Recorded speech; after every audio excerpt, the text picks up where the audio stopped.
ìmọ̀ báyà wọn àfa àti sọ fún gbogbo ẹbí Barrister rí ohun tí ó ṣẹlẹ̀ ti ṣẹlẹ̀ ká sin òkú sí gbàgede inú ilé kò sí nínú ẹ̀kọ́ Islam ká wá yọ yàrá nílé tẹ́ àwọn èèyàn ń wọ̀ tí wọ́n ń jáde ká wá pé ibẹ̀ la sin dáàdì sí nínú ẹ̀kọ́ Islam fáwọn ni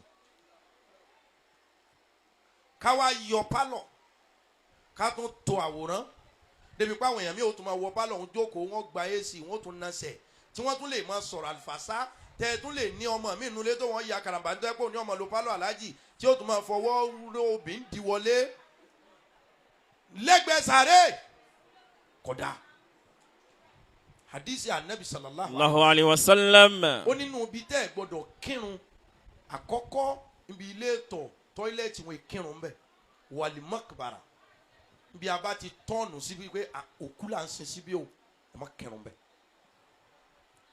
Barrister tóbi kódà bàbá jẹ́ pé a lè rí bìkan lágbède sánmọ̀ tá a gbé wọn sí ni wọ́n tó bẹ́ẹ̀ bọ́lọ́hún ti ṣe wọ́n tí wọ́n wúwo lẹ́ bàrí náà ló wúwo lẹ́mi wá o ṣùgbọ́n torí èyí tí wọ́n yìí tún kọ́ mọ́ torí ẹlòmíì tí ó rí ti bàbá lárí kọ́ ṣe pé ṣèbí inú bá làwọn sì Barrister sí èmi gan bàbá ká sin òkú sí dédé gbìngbìn bí èèyàn ń gbé ẹ̀kọ́ ìsìlámù o kò bá mu tí ó bá jẹ́ wípé ẹ̀sìn yé yín irú Alhaji Sikiru Ayinde Barrister o àwọn ọ̀ràn míì wọn ò ní òríjínà èèyàn tó rú Barrister tí wọ́n ti sọ ẹni òdòṣà tí wọ́n wá ń bọ ojúbọ ẹ̀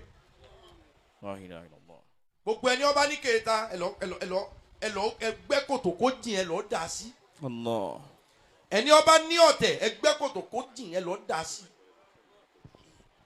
ẹni ọba ní kẹta tó ní ọ̀tẹ̀ tó ní tẹ̀m̀bẹ̀lẹ̀kùn ẹ lọ gbẹ́ kòtò kó jìn bí kànga ẹ lọ dà sínú ẹ̀ ìbẹ̀rẹ̀ lè yẹ alábòsí ò ní lálẹ́. Allahu Akbar. Alhaji wa Sikiru Ayinde Barrister bọ́lọ́ládé bá mú ibi mọ́ tó bá mọ́tẹ̀ mọ́ tó bá mú kèéta mọ́ ni ẹ̀yìn Alhaji Barrister ò ní lóyìn bí bàbá bá jálábòsí bọ́ bá jọlọ́tẹ̀.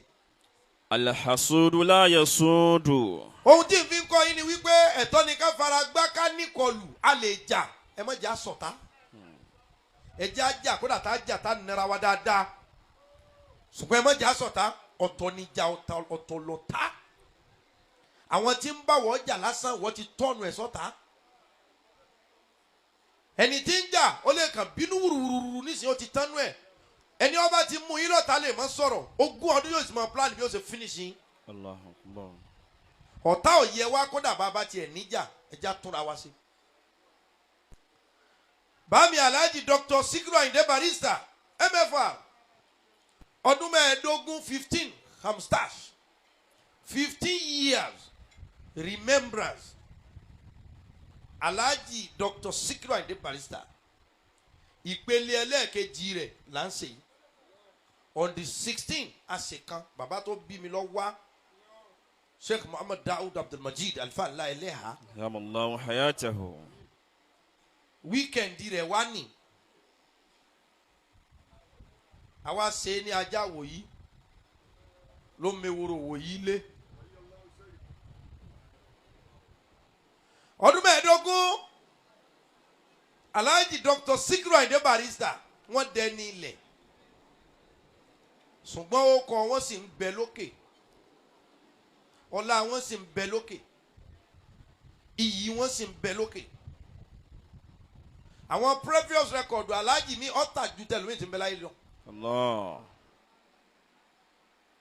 à ń sìn ẹ gbọ́ orin Alhaji mi ẹ pé nígbà wọn kọ ilé ẹ wòjọ́ tá Alhaji ti bi wá pé ọmọ Nàìjíríà ń bọ̀ là ń lọ bàlájì bá wà lóye lónìí àbáṣọ fún ọ pé àyè rí bí gbé gbà ó ọmọ Nàìjíríà ń bolẹ̀ lọ o òṣèlú Nàìjíríà olórí Nàìjíríà ibi tẹ́wà ń kó wàrẹ̀ ẹ̀ wí fún wa náà. Yakumullah. bóyá 2003 àbí 2004 ni wọ́n ṣe rẹ́kọ̀dù yẹn reality and question ní à. Question tí Barrister bí wá láti 2003 dòní àìdáhùn àìrí Nàìjíríà ò ní jí rí ní face by. Kí ni wọ́n fi kọrin tí Barrister ò fi kọrin? Tẹ́ sọ nípa aṣọ aláàjì kọrin ọ̀rọ̀ nípa aṣọ. Tẹ́ bá ń sọ nípa ìfẹ́ Sikiru Ayinde Barrister ọlọ́ládé kọrin nípa ọ̀rọ̀ ìfẹ́. Aláàjì forin kánsẹ́lì tọkọtìyàwó. Aláàjì kọrin nípa òtítọ́. Wọ́n sọ̀rọ̀ lórí òdodo. Aláàjì sọ ọ̀rọ̀ tó pọ̀ pẹ̀lú orin wọn. Musalam. Aláàjì sọ ọ̀rọ̀ tó pọ̀ pẹ̀lú orin wọn. Béèyàn ṣe gbọ́dọ̀ tọ́ ọmọ. Ayakumullah. Wọ́n sọ ọ̀rọ̀ tó pọ̀ nípa kéèyàn ó ní sùúrù. Ayakumullah. Kí ni bàrí ò tí fi kọrin? Wọ́n kọrin àṣà, wọ́n kọrin èbó, wọ́n kọrin lédè Haúsá, wọ́n kọrin lédè Yíbò. Wọ́n sọ kọrin nípa family planning. Gbogbo nǹkan Barrister fi kọrin pátó èmi ọ̀fẹ́ nìkan. Wọ́n kọrin nípa kéwú, wọ́n kọrin nípa àwé, wọ́n kọrin kéèyàn kọjú mọ́ iṣẹ́. Sùúrù aláàjì fi kọrin. Kéèyàn ṣẹ̀sìn, kéèyàn ládéhùn. Gbogbo ẹni Barrister ti fi kọrin. Ayakumullah. Wọ́n kọ́ wa kéèyàn ní farada. Mádéníyàn wà déníyàn. Mádéníyàn wà déníyàn níwò yọ̀ọ́lá mádéyàn. Mádéníyàn mádéníyàn. Ibẹ̀ lẹ́rìí wípé Ọlọ́run ò ṣe é bá dá ẹjọ́ òun ní ọ̀dànkẹ́. Ó ní ẹ̀rẹ́ mi Ọlọ́run. Èmi nìkan ni mo mọ̀. Haisu yẹ́jì alàlì Risalatahu. Níbi tí ń gbàgbé iṣẹ́ mi jáde pé máa ṣe wá sí. Èmi nìkan ni mo mọ ọ̀nà tí ń gbàgbé yọ. Allahu akbar. Àkọọ́lẹ̀ àfáà mi ò tí ì tó iṣẹ́ Alhaji Barrister. Ẹlòmíì ti ń pera rẹ̀ ló wá sí tí Bari fi orin kọ. Tí wọ́n fi papòdà ní ọdún 15 sẹ́yìn lónìí. Àfáà mi ò ní akáìfù ẹ̀. Níbo ni ó ti rí? Nílé ayé yìí ẹ fìdájọ́ lẹ̀ fọlọ́. Rẹ́kọ̀dù tálàjì ṣe kẹ́yìn bẹ́ẹ̀ bá lójú rẹ̀ fẹ́ pé ọ̀dà kó dágbére. Gbogbo ohun tálàjì èyí tó kọ tó jọ àṣẹ, èyí tí Alhaji kọ lórin tó jọ àṣà, èyí tálàjì kọ lórin tó jẹ́ orin ọmọ gbòòrò. Alhaji wá rìfíù gbogbo ẹ̀. Wọ́n wá ní orin táwọn ọmọ kéékèèké kọ nísìnyí táwọn èèyàn ń gbárí mú. Gbàgbàlagbà bá dàrú ẹ̀ lásàkíá ni ó dé èèyàn yẹ pẹ́rẹ́. Wa kullu kalami fil wujuli kalamuhu. Alhaji wá rìfíù gbogbo ẹ̀. Nígbà wọ́n rìfíù gbogbo ẹ̀ tán wọ́n wá ń túnra wọn sí. Wípé ìgbà èwe làwọn fi kọ eléyìí o. Wọ́n pe àgbà wa búra bí ewé ò bá ṣe é. Àgbà wa búra bí ewé ò bá ṣe é. Mo kọrin o. Aláàjì wá bẹ̀rẹ̀ sí ní rìfíù gbogbo èyí tí wọ́n kọ tó jẹ́ pé àṣà táwọn míì láwọn ń dá lónìí. Bari ti dáhùn tó jù bẹ́ẹ̀ lọ lọ́dún 15 sẹ́yìn. Sawa'un alayna nadhiruhu wa nizamuhu. Tẹ́ẹ̀ fi gbọ́dọ̀ gbé dájọ́ lẹ́dàá kan. Last record wọn wá rìfíù gbogbo ẹ̀. Wọ́n pa àwọn kọ ilé yìí rí o. Àwọn kọ ilé yìí rí o. Àwọn kọ ilé yìí rí o. Wọ́n wá parí rẹ̀ pé innamal mari'u hadithun ba.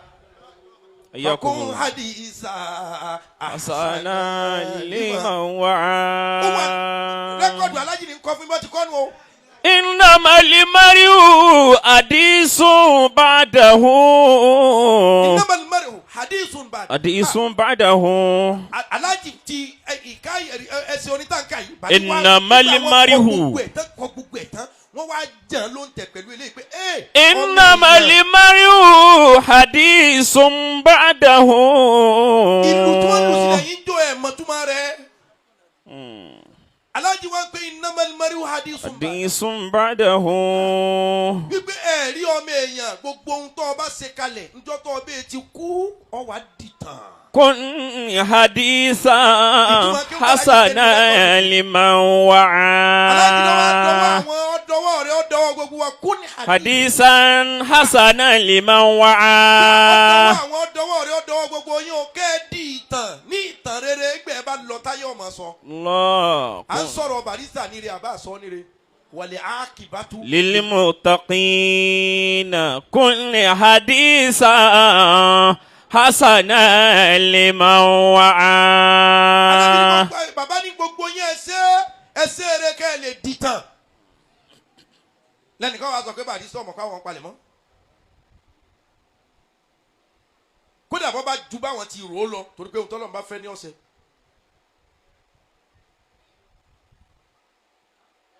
gbogbo jama mùsùlùmí ọ̀dọ́wọ́ wa tí wọ́n bá ní ẹni oríṣà dá oríṣà Barrister dá Allahu Akbar. oríṣà wọn dá ni èèmọ̀ ni wọ́n ẹ̀dá ni wọ́n kàyéfì ni wọ́n nú ẹ̀dọ́ Ọlọ́run ọgbàre lẹ́nu àwọn òbí títí ni Alhaji Barrister àrídùnú àwọn òbí wọn tí wọ́n sì wọ́n lọ sàárè ni sọ pé gbogbo ohun tí wọ́n fi rẹ̀ pè ní sọ pé àwọn olórin ọ̀wọ́ náà ni sọ pé gbogbo ẹ̀ náà èpè làwọn òbí tiẹ̀ ń fún ẹ̀.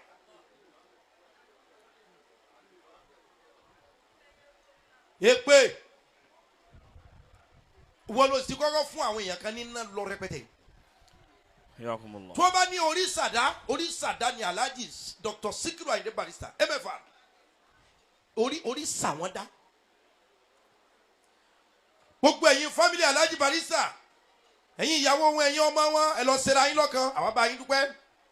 ẹni ó hó sí wa lónìí Honorable Samsudeen Ọlátúnjí Balógun Ayinde Barrister ẹ ṣé. Alájà wa Madina Àṣàbí Bari ti dé kọ̀ lọ́bì kan ẹ ṣé mo kí gbogbo ẹbí yín ẹ̀yẹ́ bí Alhaji Barrister gbogbo nǹkan ni Barrister jùlẹ̀ nígbà tí ń bẹ láyé kò sẹ́ni tó ròyìn Barrister rí tẹ́ sọ pé owó kan pọ̀ tí Sikiru Ayinde Barrister ò lè jùlẹ̀ ọ̀rọ̀ owó kò lè má Alhaji wọn jùlẹ̀ ọ̀rọ̀ aṣọ wọn ní bàlájì bá gbàsọ mi wọ̀ báyìí àwọn ọmọ ṣẹ́ ti mú àwọn ọ̀rẹ́ ti mú bàlájì bá bọ́ aago mi lẹ̀ wọ́n ti mú ẹlòmíì bá fẹsẹ̀ wọn bàtà Alhaji ó ti wọ̀ Barrister òsì ọ̀rọ̀ nǹkan èlò kò nílà ilé tí Alhaji ń gbé bíi báràkì.